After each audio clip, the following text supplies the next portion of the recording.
Beelzebub's Tales to His Grandson, Chapter 37. France. Further, Beelzebub continued to speak thus. After Germany, I had for a short time the place of my existence again there on the continent Europe, among the beings of the community called Italy, and after Italy, among the beings of that community who became for the beings of the community Russia what are called the source for the satisfaction of that vice which long before had become fixed in the abnormal process of the ordinary being existence of terrestrial three-brained beings of recent centuries, and which is called suggestibility. That is, I settled among the beings of the community France. Now, my boy, I wish to inform you about the specific aspects of the psyche of those French three-brained beings, in such a way that you may, at the same time, make clear to yourself how much in general among those three-brained beings of the planet Earth who please you, the normal possibility for the crystallization of all being data, in the sense of the capacity to ruminate impartially and personally, has already deteriorated, and how at the present time subjective essence opinion about every reality is formed in them at times entirely opposite to that which should be obtained by the perception of that reality, directly received by them personally through impressions. In my opinion, it will be well if we take these same French beings as an example for making clear what I've just told you. The point is that at the present time among beings of all groupings breeding on that continent Europe, on which, as they express it, their cultured existence is now concentrated, as well as on all other continents, there became infallibly crystallized already from the very beginning of their formation into responsible beings, data for their representation about the individuality of these same French beings, which data brings forth in them such a definite understanding that these French, of all beings similar to them of their planet, are, as they express it, the most depraved and immodest. Before this, namely before my choice of the community France as the place of my permanent existence, data was formed in my common presence for just such a representation about them, because going about everywhere and existing among the beings there of all kinds of groupings which exist at the present time on almost all terra firma parts of the surface of your planet, I frequently heard during all conversations such an opinion concerning the French beings. Although earlier, as I've already told you, I had sometimes been in just that community France, I had nevertheless, on my preceding visits, paid no special attention to the particulars of the psyche of those beings and to that opinion which beings of nearly all the other communities there had about them. This time, however, when I settled in one of the provincial towns there, and my presence, of course, instinctively expected to perceive impressions from immoral and depraved manifestations of the local three-brained beings, I, to my great and ever-increasing surprise, ascertained, first of all, that I would not perceive anything of the kind.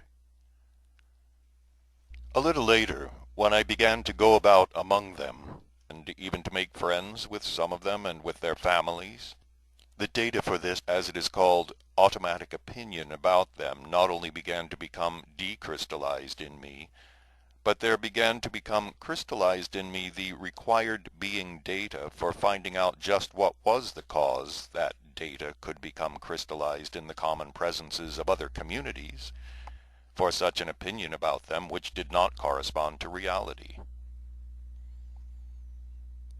All this interested me more and more each day because, existing among them, it gradually became clear to me that the beings of that community were not only not the most depraved and immoral, but on the contrary, they seemed to be the most patriarchal and modest beings of all the three-brained beings who were grouped on the continent Europe. So I then began specially to observe and to acquire corresponding information in order to elucidate for myself just that contemporary terrestrial question.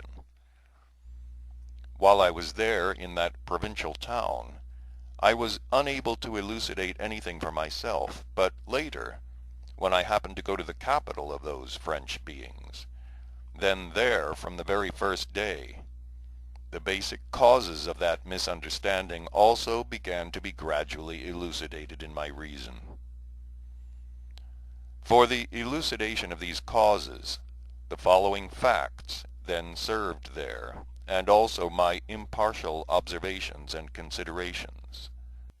When I went this time to that capital named Paris, which, by the way, had now in the logic Nestorian crystallization of the contemporary three-brained beings of your planet, breeding on all the continents, already completely become also such a center of their imagined culture as the city Samlios, Korkalai, Babylon, and so on, were for the beings of former periods in their time. I went straight from the railway station to the hotel which had been recommended to me while still in the city of Berlin by an acquaintance of mine. The first thing that I happened to notice was that all the servants of that hotel then consisted of foreigners, who mostly spoke the English language, whereas not so long ago, as it seems, all the servants of this same hotel spoke only the Russian language. The day after my arrival in that contemporary Samlios, I inquired for a certain being belonging to a community called Persia, to whom I had an introduction from one of my good friends existing in the capital of that community. This new acquaintance of mine, the Persian being, suggested in the evening of that day that I should go with him to what is called the Boulevard des Capucins, and sit for a while in the then famous Grand Café. When we arrived at this Grand Café, we sat down at one of the many tables which took up, as is usual there in Paris, half the pavement. As I've already told you, a café serves the same purpose for the beings on the continent Europe as their chaikanas do for the beings dwelling on the continent Asia. The only difference is this. On the continent Asia, in a chaikana, they give you a certain reddish liquid to drink, squeezed from a certain well-known flower there. While here on the continent Europe, although in these establishments they also give a liquid to drink, yet that liquid is not only firstly completely black, but secondly, from what it is squeezed, no one knows except the proprietor of that establishment. We began to drink the black liquid served to us called coffee. I noticed here also that all the staff of this Grand Café, or as they say here, the waiters, were beings from other groupings, mostly from the European community called Italy. You must know that in general in this part of the city Paris, or in this foreign Paris, each business is a specialty of the beings of one or other of the contemporary communities of the continent Europe, or other continents. And thus, having sat down at a table in that famous Grand Café, or rather in the street in front of the Grand Café, we began to watch the passing people just strolling by, passing and strolling on the other half of the pavement of this Grand Café. Among the strolling crowd were beings of almost all the separate groupings, both of this continent Europe as well as of the other continents, mostly, of course, from those communities whose turn it was at that period to be rich. There predominated, however, in that crowd, beings of the continent America. The beings of the continent America had already there in Paris finally taken the place in recent times of the beings of the great community Russia after the death of this latter. There strolled by there beings chiefly belonging to the caste of the ruling class, who often come there, as they say, to the capital of the world, to have a good time. There were many business men also among them, who, had come there to Paris for what are called the fashion goods, chiefly for perfumery and women's clothes. Among the varied crowd walking on the Boulevard des Capucines, many young people could also be noticed who had come there to learn how to dance fashionable dances and make fashionable hats. As we, while talking, were examining that mixed crowd whose faces expressed their satisfaction at the fulfillment of a long-awaited dream, my new acquaintance, the young Persian, suddenly turned to me in surprise, and pointing his finger at a passing couple, exclaimed, "Look, look, there go genuine French people." I looked and saw that indeed this couple greatly resembled those beings whom I had seen in the provincial towns in that community France. After they had disappeared from sight in the crowd, we began to discuss in order to understand the reason why that genuine French couple came to be in this part of their capital. After various surmises, we unanimously agreed that that couple probably lived in some outlying part of genuine French Paris, and had gone for some family feast or other at their relatives' to another part of this French Paris, which lay just on the opposite side. Evidently, at that family feast they had drunk rather excessively, and returning home after the feast, they did not want to make a detour, and decided to take the direct route. And this direct route evidently passed just by the Grand Café. Probably for this reason alone did these genuine French people appear in this part of Paris. Talking, we continued to look at the strolling crowd decked out in the latest fashions. Although the majority of them were decked out in these latest fashions, yet from everything it was obvious that these clothes of theirs had only just been bought, today or yesterday.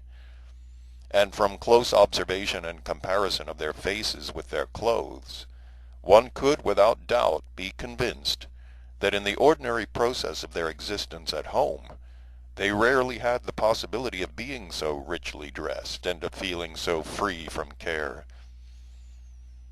When among these visiting foreign princes, as some of the natives called them, all sorts of also foreign professionals of both sexes, already well acclimatized to that part of Paris, were walking en masse, my new acquaintance, the young Persian, suggested to me that he would become my Paris Cicero, and that we should go to what are called the disreputable places of Paris and look at French depravity. I agreed, and we went from that Grand Café first of all to what is called a brothel, situated nearby. There, in the first place, I learned that the owner of this noble establishment was a certain Spaniard. In the rooms of this house were a crowd of women, Poles, Viennese, and Italians, and even 2 negresses were there. I had wanted to see how genuine French women appeared in this setting, but from my inquiries it became clear that there was not even one French woman in this establishment. After this brothel, we again went on to the boulevards and began to walk and observe the strolling, varied crowd. And there also everywhere we met large numbers of the beings of the feminine sex, with the obvious signs on them of the aim of their nocturnal quests on these boulevards. All these women belonged to the already enumerated nationalities, as well as to others, namely there were also Swedes, English, Russians, Spaniards, Moldavians, and so on there, but scarcely one genuine Frenchwoman. Soon some dubious-looking beings of the male sex began to accost us and propose to us that we do with them a certain Grand Duke. At first I did not understand what Grand Duke meant, but on various inquiries it became clear that these strange words had acquired there a definite meaning quite recently, namely, from the time when the now dead monarchic Russia flourished there. It turned out that the beings there of that time, belonging to the caste of the ruling class of that dead Russia, were very fond of the capital of the world, and often went there, and almost every one of them, out of swank, gave himself out as a titled individual, such as Count, Baron, or Prince, but most frequently of all, as a Grand Duke. And since all of them obligatorily paid visits to dubious places of foreign Paris, the professional guides now call such a tour the Tournée du Grand Duc, which in English means the Grand Duke's Tour. Having taken one of these guides, we also went to see the nocturnal sights of that contemporary Corcolai. We visited various of these haunts. We were in the cafe of the homosexuals, and in the club of the lesbians, and in many of those evil hearths, where every abnormality proceeds, which are repeated from time to time in all the chief centers of culture of these unfortunates. Visiting these disreputable places, we eventually reached the streets of the famous, as it is called, Montmartre. Not strictly on Montmartre itself, but on the lower slope of the district of that name, which abounds in every kind of nocturnal, maleficent, disreputable establishment, destined, however, not for the beings of that community France, but exclusively for the beings only who come there from other separately independent groupings, or as they themselves say, for foreigners. Besides many of these dubious establishments, there likewise exist there a great many night restaurants for foreign visitors also, which are open the whole night long. All this district in general only becomes animated at night. By day it is almost, as they express it there, dead, and of foreign visitors not one ever goes there. In all these restaurants there are what are called open stages, on which they show various amazing things, which proceed as it were among those beings similar to themselves who belong to other communities existing on other parts of the surface of their planet. They show that stomach dance of the African beings, the Caucasians with their dagger dances, and the mulattoes with their snakes. In a word, whatever is considered in that season to be a fashionable novelty. But all that they show there in the Montmartre theatre, as if it proceeded among the beings similar to them breeding on other continents of their planet, has in no case anything in common with what I, who had existed everywhere, and who had been greatly interested to see and study all specific manifestations of the beings of each given locality, had in fact seen there on the spot. In recent times in this Montmartre, very many what are called special Russian restaurants had been opened. And both in these special Russian restaurants, as well as the other restaurants, the so-called artists and actors are beings of just the great community Russia, mostly from those beings of the former ruling class there.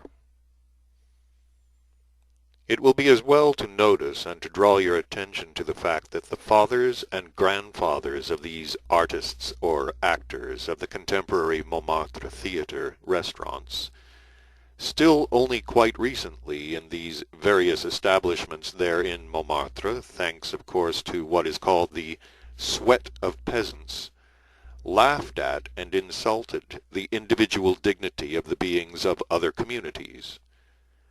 But now their children and grandchildren themselves are humbled, and serve as objects of the satisfaction of the Hasnamussian caprices of what are called the much-moneyed beings of other communities. As regards such a condition of affairs, our wise Mullah Nasr ad-Din has also a very wise saying. He namely says, "If a father likes to ride, though it be but a child's sled, his son must obligatorily be prepared to drag the great village sleigh up the mountainside."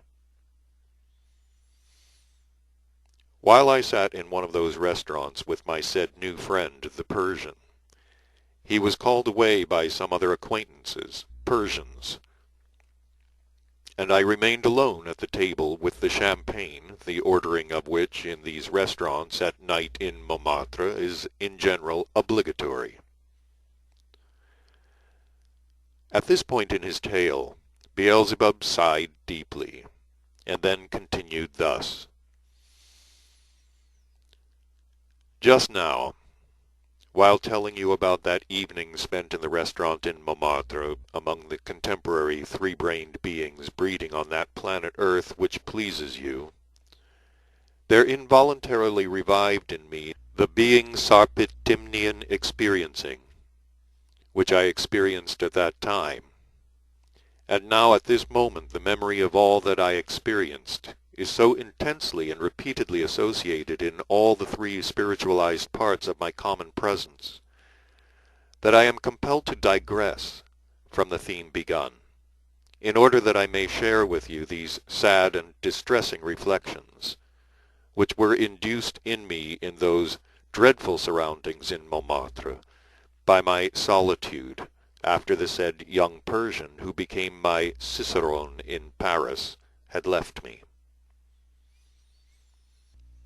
Then, namely, for the second time in the whole of my existence, there proceeded in my being the process of this same being Sarpitimnian experiencing, which had engendered in my common presence a revolt, on account of various unforeseeingnesses on the part of our most high, most saintly cosmic individuals, and of all the objective misfortunes flowing from them, which have already obtained, and maybe still continue to obtain on this planet Earth, as well as in all our great universe.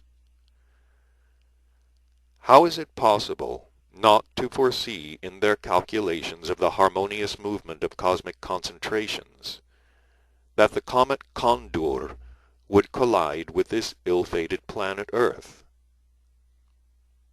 If those who should have done so had foreseen this, then all subsequent unfortunate consequences issuing one from the other would not have happened, and there would not have been the need to implant in the first three brain beings of that ill-fated planet that, for them, maleficent organ Kundabuffer, which was the cause of all subsequent distressing and terrifying results.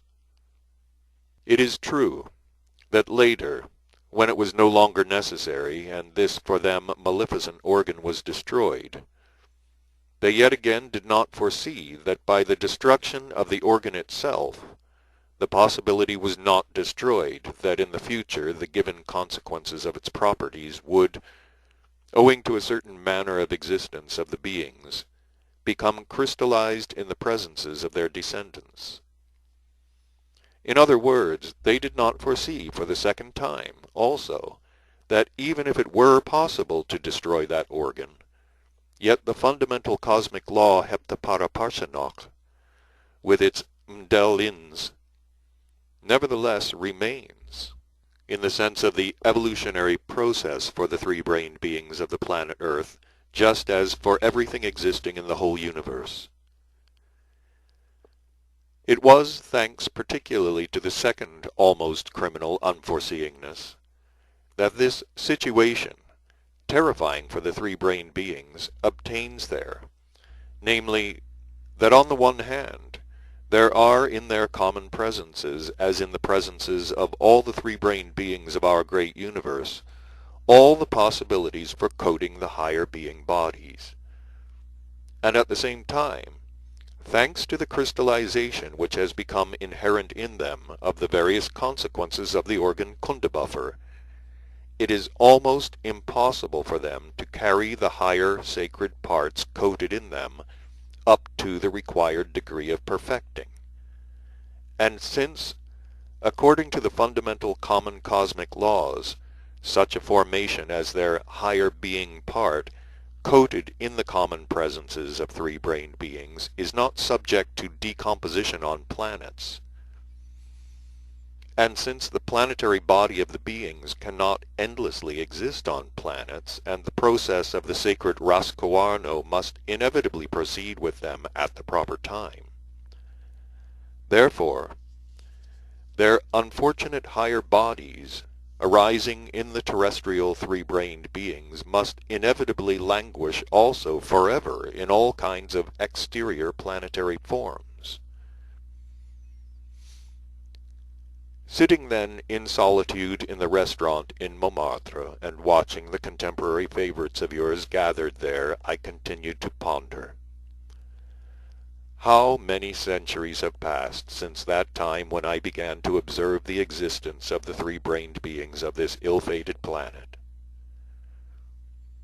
During these long centuries, many sacred individuals have been sent down to them here from above with the special aim of helping them to deliver themselves from the consequences of the properties of the organ Kundabuffer.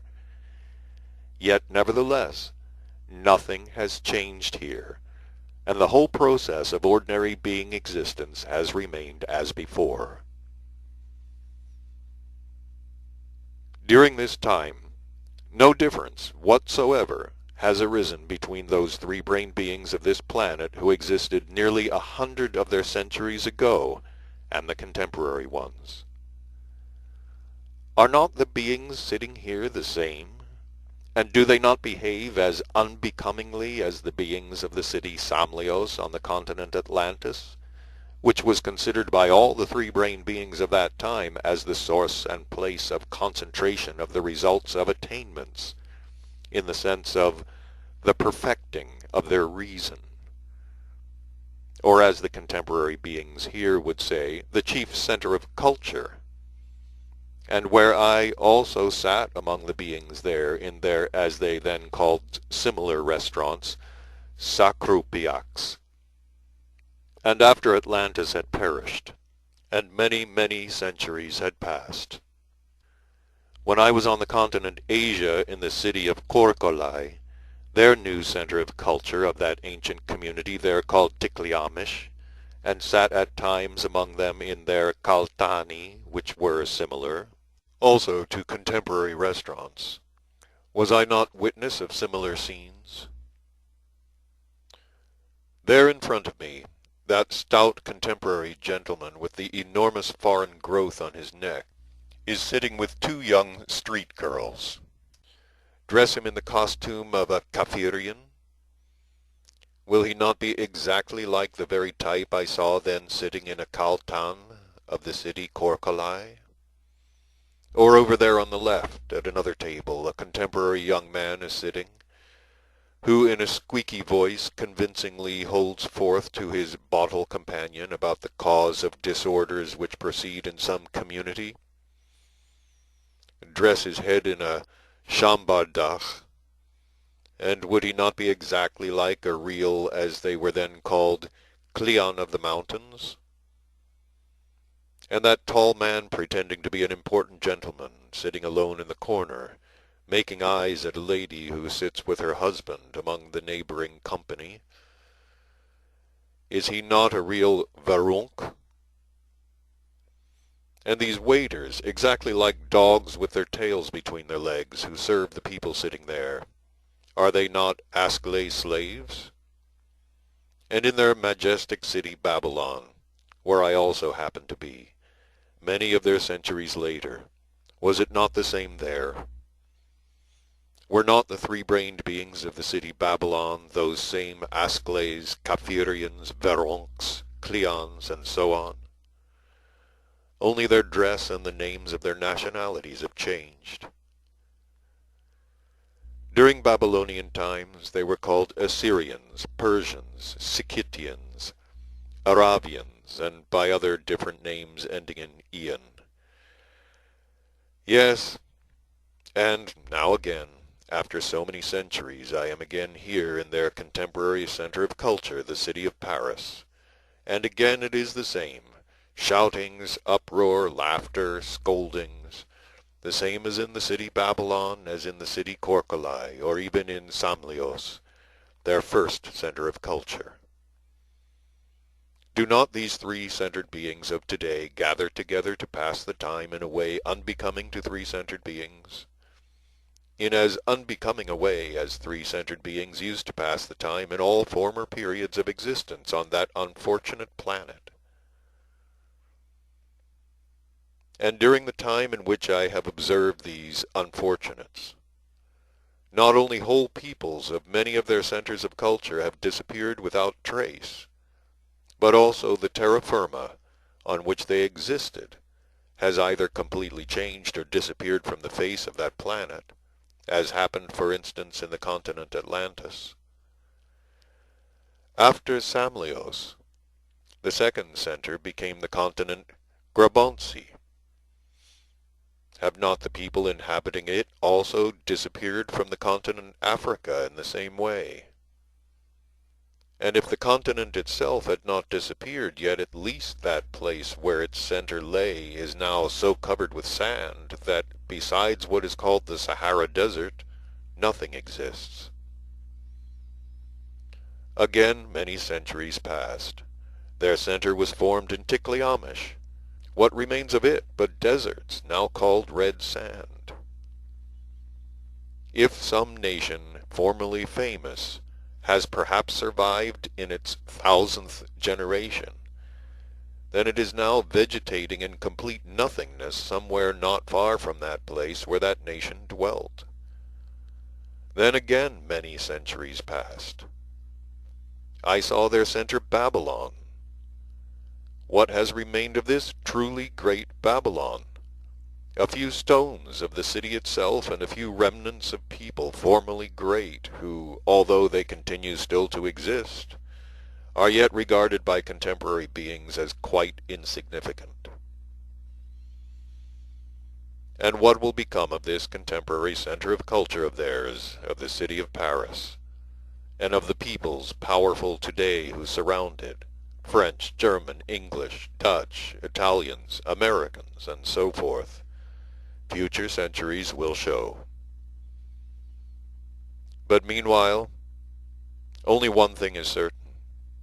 These unfortunate germs of higher being bodies, which arose and still continue to arise in some of the three-brained beings here, are compelled, as I have already told you, to languish in the presences of all kinds of abnormal forms, to actualize which, owing to the non-lawful consequences arising from the lack of foresight of some of our most high, most sacred common cosmic individuals, has become proper to this maleficent planet Earth. I was still absorbed in such thoughts, So sad, personally, for my essence, when my new friend, the young Persian, returned. Having sat a little longer in that restaurant where it had already become extremely noisy and stifling, we decided to go on to another restaurant, which was also there in Montmartre. But when we got up, and were about to leave, a company of beings who were sitting beside us at another table, having overheard our conversation about the new place to which we intended going, spoke to us and asked us to sit a little at their table, and then go on together to where we had proposed going. They asked us to wait until a friend of theirs would arrive. These new acquaintances of ours turned out to be beings from the continent America. Although it grew more and more unpleasant in that restaurant and the noise of the drunken voices increased, yet we at first agreed to wait for their friend, but when in a far corner of the room of that restaurant a row suddenly started, we left without waiting for those American beings. And the row in the far corner of the room started, it transpired, because one being who was in the company of others struck one of them on the head with a champagne bottle, only because this latter would not agree to drink to the health of a certain prime minister of some government there, but wished to drink without fail to the health of the Tugurtsky Sultan. One of the Americans, who did not want to wait any longer for his friend, went with us to the other restaurant. On closer acquaintance with this American, three-brained being. He turned out to be merry, observant, and loquacious. All the way, and then there, at the new place we went to, he talked all the time and made us laugh, chiefly because he very skillfully and aptly noticed the comic aspects of the people we met, and of the people sitting in the new restaurant. Later, from inquiries, it became clear that this American was the owner of a big school of fashionable dancing there in Paris.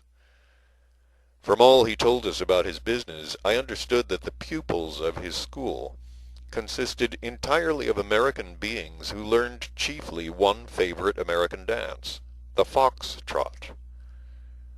I also understood that this dance, the foxtrot, was purely American in origin, and that it is popular and danced in full swing chiefly there in America.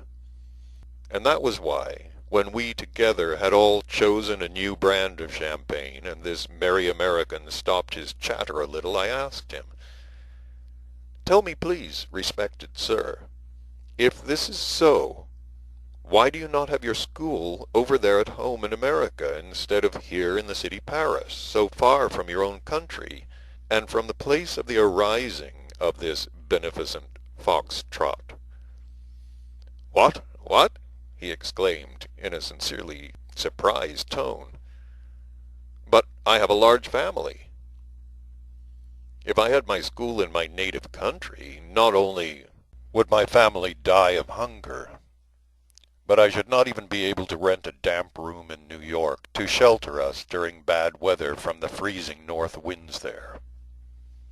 But here in the city of Paris, thank the Lord, there are plenty who wish to learn the foxtrot, and who will pay well for it." "I do not understand," I interrupted.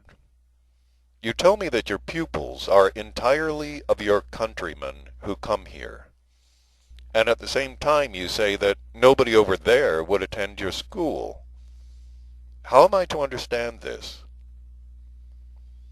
"That is just the point," answered the honorable American. "The cause of this is a very little psychological kink, from the number of those many other specific kinks which altogether make up the stupidity of my compatriots. The point is that my school is in Paris, or as clever men say at home in America, in the contemporary Babylon. And this contemporary Babylon is very popular among all our Americans, and all of them consider it an obligation to visit this world capital.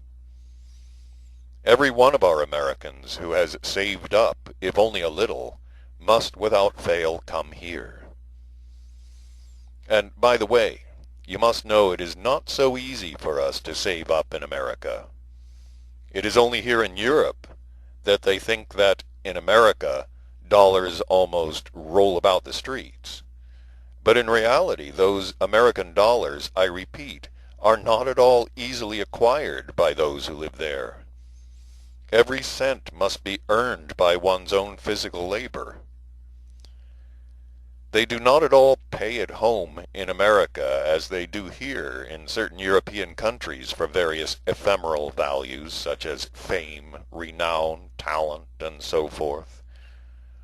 For example, here in Europe, if some, let us say, painter happens to paint at some time or other a good picture, and he becomes famous, then even afterwards, no matter what trash he may produce, the public will always pay a great deal of money for that trash, simply because it is said to be the work of that famous painter.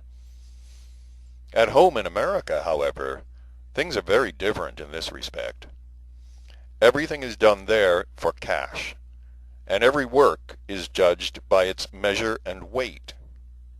Name, talent, genius, and that kind of merchandise is cheap with us, and therefore dollars are acquired in America with great difficulty. But, fortunately for me, our Americans have many other weaknesses, and among them is the passion to see Europe. Owing to that same passion, every American, even depriving himself at times of essential necessities, tries hard, and with great difficulty to economize little by little the dollars he has earned, only to have the possibility of visiting Europe and, of course, the capital of the world, Paris. That is why there are always enough of my compatriots here, as is said, to sink a ship. This is the first reason. And the second reason is that, as our Americans have still another exaggerated weakness, namely vanity, their imagination is flattered that people will say that they have learned the foxtrot not in some Philadelphia or Boston, but in Paris itself, where fashionable novelties for all the earth originate.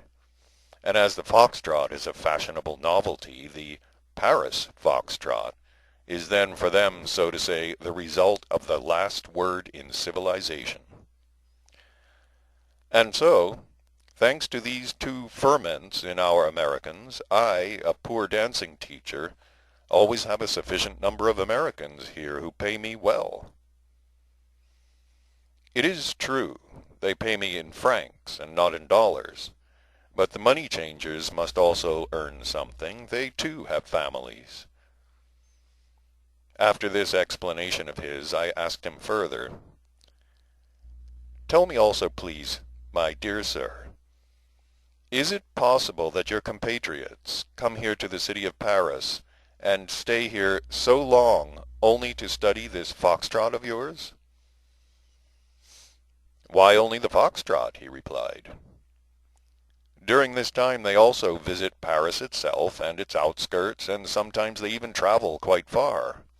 In short, they also study Europe during this time. They visit and study Europe in order, as they say there at home, to complete their education and schooling. But between ourselves, it is only said as one of the parrot-like phrases of those among us who pretend to be real English, whereas in reality my compatriots see Paris as well as Europe only to satisfy their weakness of vanity. They see it, not to become more learned or to become more informed, but only to be able to boast afterwards there at home in conversation with their acquaintances that they have, so to say, been in Europe and seen there this, that, or the other. Here in Europe, in every convenient place, there is, even for this purpose, a branch of an establishment under the name of Book and Son, which suits this particular need very well, and of course there is also one of these branches here in Paris. Well, these dear compatriots of mine collect together like a flock of sheep, in groups of several scores, and that whole party of tourists sits in an enormous, what is called, Book's bus, and go where they are taken. On that Book's bus, besides the chauffeur, there is another person called a Book's sleepy type. During the trip of that famous Book's bus, this same sleepy type, in a weak voice, calls out from time to time the names of places and the various historical and non-historical sites of Paris and its environs, learned parrot-like according to the itinerary mapped out by Book himself. In a word, this is the way my dear compatriots study Europe. These sleepy types have very weak voices and look half consumptive because they are usually very tired and don't get enough sleep. And this is probably explained by the fact that many of these types work hard somewhere at night, besides working for Book and Son in order to get, together with the tiny earnings from Book and Son, enough for their families to live on, as it is no easy task to support a family, especially in Paris. And the fact that my dear compatriots hear little of what these sleepy types with weak voices say has no great significance. Is it not the same to them what that sleepy type mutters or in what voice? For it is quite unnecessary for them to know any of the details of what they are seeing. Is it not all the same to them what they see and what it all means? All they need is but the fact that they were in that place itself and in a general way saw everything.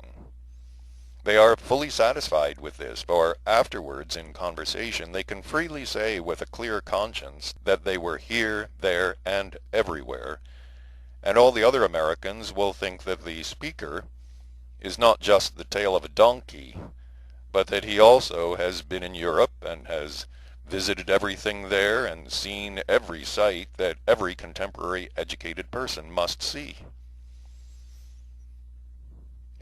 My good sir, do you think that it is I alone who live by the stupidities of my compatriots?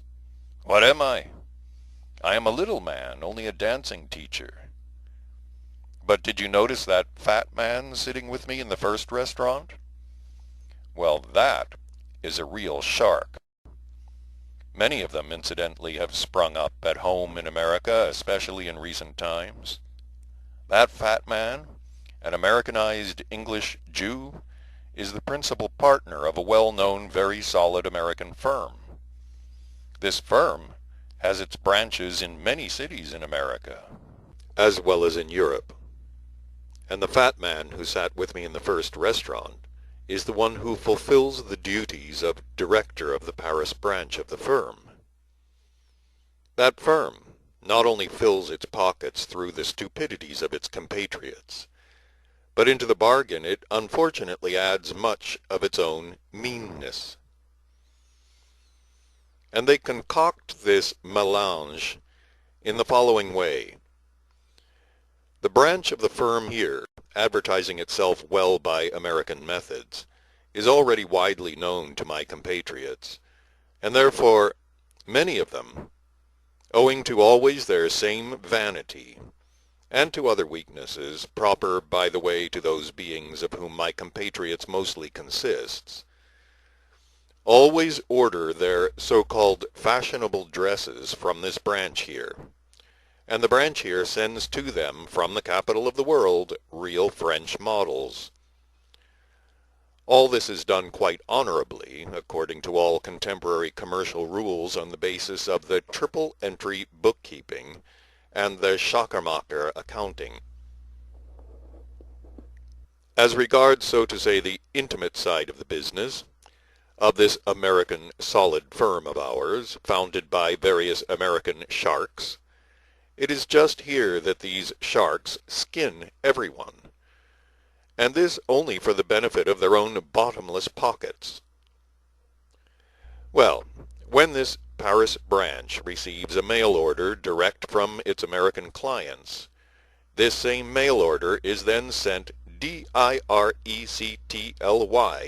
to the German branch.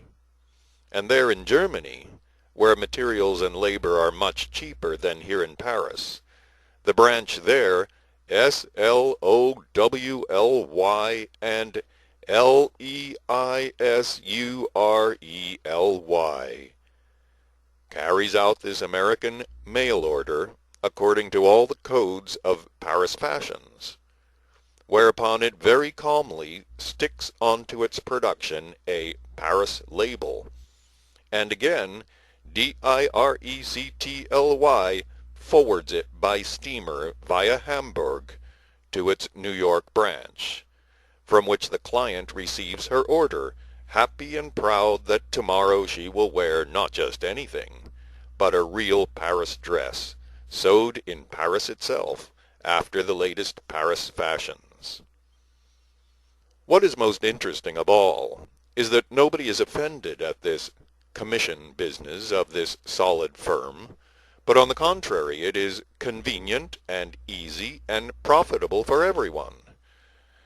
From this commerce of theirs, even the French, the hosts of the capital of the world, gain. But it is true they only gain in so far as they make profit out of the postage stamps which it is necessary to stick on the letters during correspondence between the customers and the Paris branch. As you see, everyone is satisfied and everyone is pleased, and even benefited. And the chief thing is that the axiom of political economy, not accepted by everybody, is justified, namely that without international exchange of goods, countries cannot possibly exist.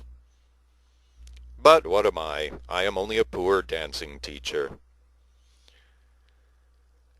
That jolly American was going to say something else, but at that moment a great hubbub arose in the next room of the restaurant, and desperate voices of men and women who sat there were heard. We got up, and only when we went out into the street did we find out that a being of the female sex from the community called Spain had flung vitriol into the face of another being, also of the female sex, from the community called Belgium, because the latter had given a cigar case as a present engraved with the inscription, "Always ready at your service," to a being of the male sex from the community called Georgia, whose Paris existence had been supported till this day by the first woman. When we got into the street it was very late. It was already dawn, and having parted from that amusing American, we went to our hotels. While pondering on my way home from that famous Montmartre, over everything I had seen and heard, it was then that I well understood why and how such an opinion not corresponding to reality about the beings of that community France, which they already have, had been formed in the beings belonging to other communities.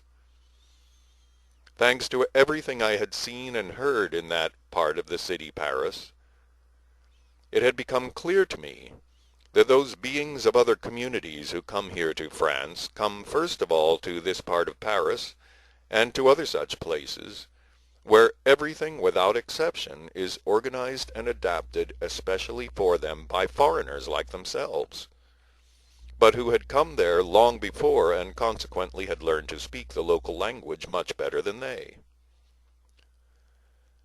And in view of the fact that generally the capacity for being rumination in contemporary beings becomes atrophied, and what is called a wide being horizon is absent, they take everything and regard everything as French, and afterwards, when they return to their community again, they always relate to other beings of their community about everything they have seen, heard, and experienced in that part of Paris, as if it were entirely of French origin, and that French beings did it all. In this way, such an opinion about the French is gradually formed in other beings not at all corresponding to reality.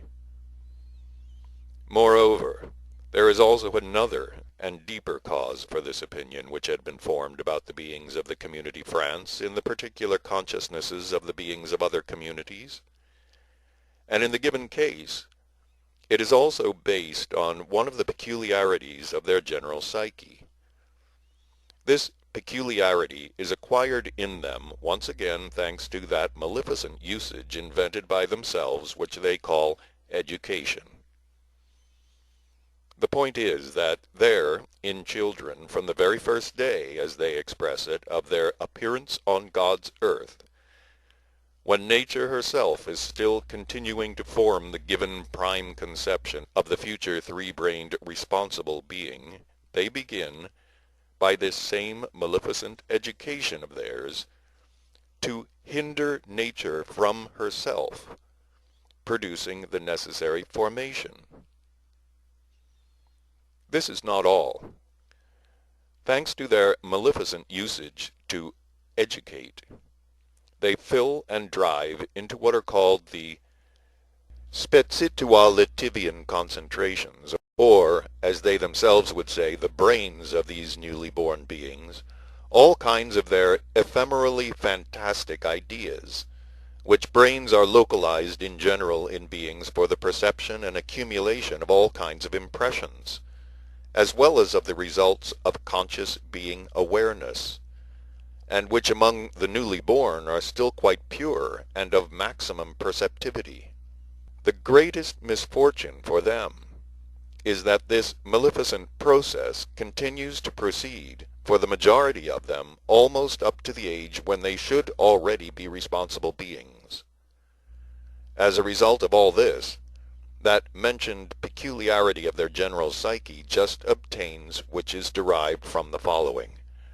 Firstly, the general functioning present in their whole being of the sum of almost all their functions for active being manifestations, little by little adapts itself to respond only to the sum of these false and fantastic ideas. And secondly, the whole presence of each one of them gradually accustoms itself to perceive all subsequent new external impressions, without any participation at all of those being factors which in general are put in the beings for new perceptions, that is to say, to perceive them also only according to these previously introduced false and fantastic ideas present in them. In their new perceptions, the contemporary three-brained beings there ultimately lose even the need itself for embracing as a whole everything newly seen or newly heard, and the newly seen and newly heard only serve them as shocks, so that in them associations proceed of the information previously installed in them and corresponding to this newly seen and newly heard. This is why, when these contemporary favorites of yours already become responsible beings, everything newly seen and newly heard is perceived by them of its own accord automatically, without the participation of any effort whatsoever on the part of their essence functions, and without at all evoking in them, as I've already said, the being need itself of sensing and understanding everything proceeding within them as well as without. In a word, they are satisfied with that alone, which someone once consciously or unconsciously put into them. I hope, my dear boy, that after all I've now told you, it will by itself become clear to you why, just among the three-brained beings of other groupings on your planet, data as regards the beings of the separate grouping which exists there under the name of France has been crystallized for such an opinion not corresponding to reality. However this may be, yet for the ordinary beings of this France, it was a great misfortune that the contemporary three-brained beings there of other separate groupings selected for their what are called cultured manifestations the capital of that community. At any rate, I personally pity with all my essence the ordinary beings of this community, that their capital, even though only one definite part of it, has become to be considered the contemporary center of culture for that whole planet. One must simply even be astonished that the majority of beings of the community France could, although without the participation of their consciousness, nevertheless preserve in their presences those data for the two being impulses on which objective being morality is chiefly based, and which are called patriarchality, that is, love of family, and organic shame, in spite of the fact that they exist in the sphere of conditions of ordinary being existence there, which have now become quite abnormal thanks to the fact that their capital, as I've already told you, has, to their misfortune, begun to be considered, and really is, the contemporary chief center of culture for the whole of that ill-fated planet. Owing to all this, in this contemporary center of the whole planet, as it had for a long time been the practice, those beings rush and flock from the whole planet who have completely given themselves up to the evil God reigning there, already without limit inside each of them, namely to that evil God who became their ideal, and the conception of whom is very well expressed in the words, to attain to a complete absence of the need for being effort, and for every essence anxiety of whatever kind it may be. And coming here to France, they must of course have, consciously or unconsciously, a corresponding harmful influence on the beings of the whole community. How great a misfortune it is for the ordinary beings of that France that the contemporary center of culture should lie within their community, You will well understand, my boy, if I tell you about one of the consequences of this. I learned about it thanks to that information which was communicated to me in one of the latest etherograms concerning the three-centered beings of that planet of yours. It is necessary to tell you that it had already become in general customary that when beings from the whole of the planet, who have already completely given themselves up to their, as I said, inner evil god, flock to this chief center of culture, then these beings, among other of their maleficent actions, further do this. They occupy themselves out of idleness, in order to satisfy their whims, with devising new forms of manifestations of their hasnamusianing, or, as is said there, with new fashions, and spread them from there over the whole of the planet. This Hasnamusian usage, that of devising new fashions, existed in former civilizations also. During the Tikleamisian civilization it existed under the name of Adiat, and at the time of Babylon under the name of Haidia. Adiat, Haidia, or fashions, consist in this. The beings devise various new means of being manifestation in ordinary existence, and means for changing and disguising the reality of one's appearance. Adiat, Haidia, or fashions, are like our customs for daily being existence, which are established for the daily use of the three-brained beings for the alleviation of inevitable exterior conditions independent of beings, and which usually gradually enter everywhere into the daily use of beings as a necessary need, essential for them. These said contemporary customs or fashions of theirs are, firstly, only temporary, and thus serve for the satisfaction only of the personal insignificant aims of these present and future hasnamuses, which become phenomenally abnormal and trivially egoistic. And secondly, they are neither more nor less than the results of automatic reason, based on that relative understanding which generally flows from the abnormally established conditions there of ordinary being existence. Thus, in this same city, Paris, about 1.5 of their centuries ago, several of these Hasnamusian candidates invented that the beings of the female sex there should go about with their hair cut. And this maleficent invention of theirs began to spread like wildfire by ways and means already established there.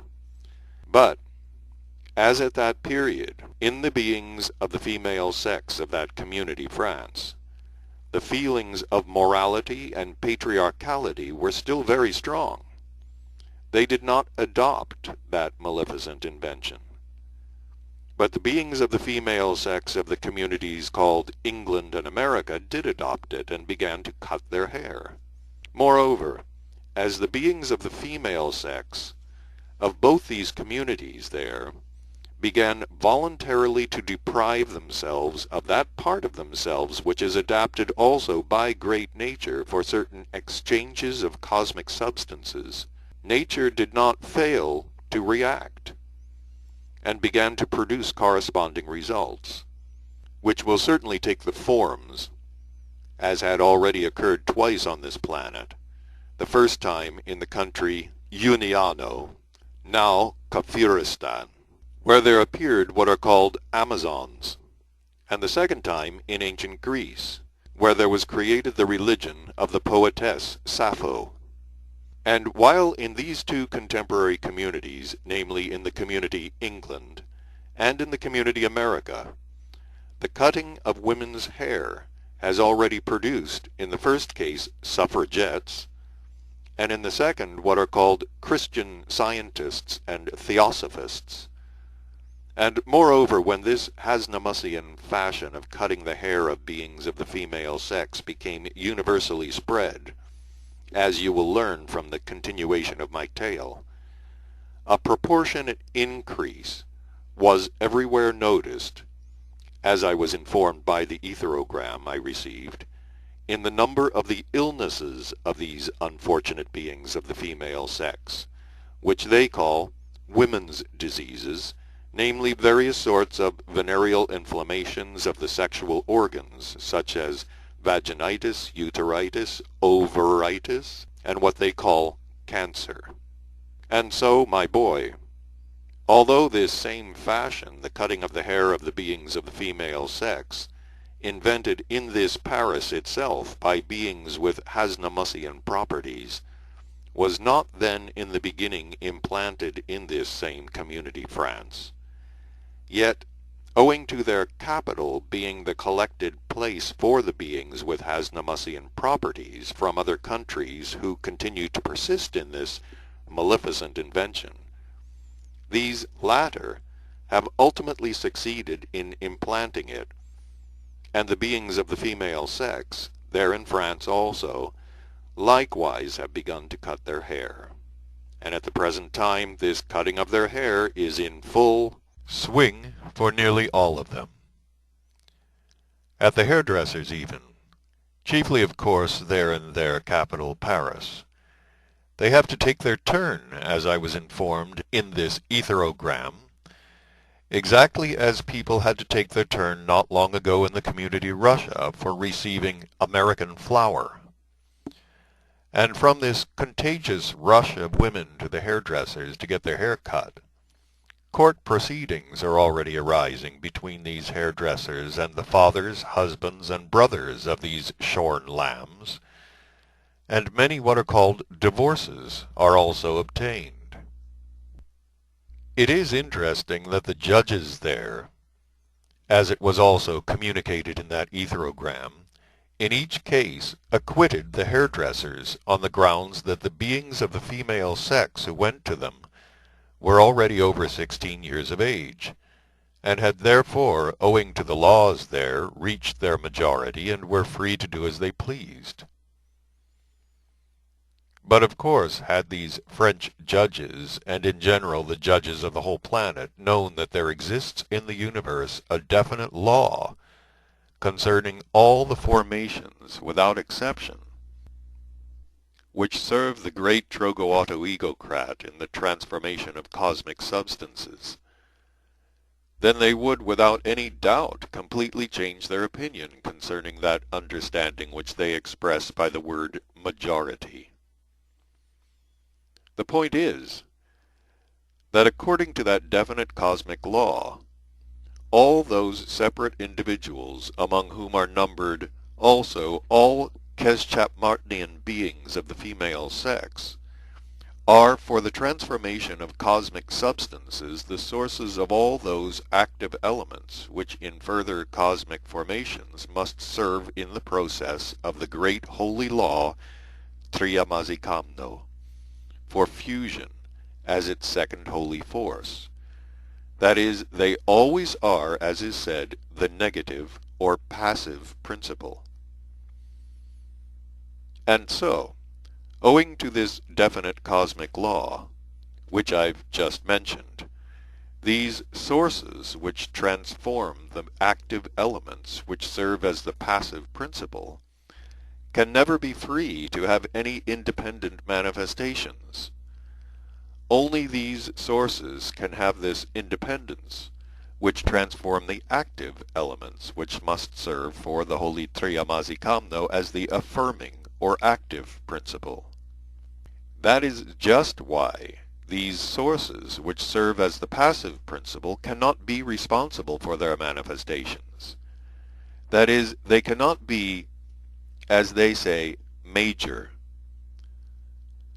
While telling you about this separate grouping of the three-brained beings, that is about France, I must also tell you for the fullness of its characterization that in France there are also beings of the ruling class, who also invented very good means for the calming of the minds of the ordinary beings of their community, just as the power-possessing beings of the big community Russia employ such a means for the encouragement of the use of the famous Russian vodka, and the power-possessing beings of the community England at the present time attain the same by their not less famous sport.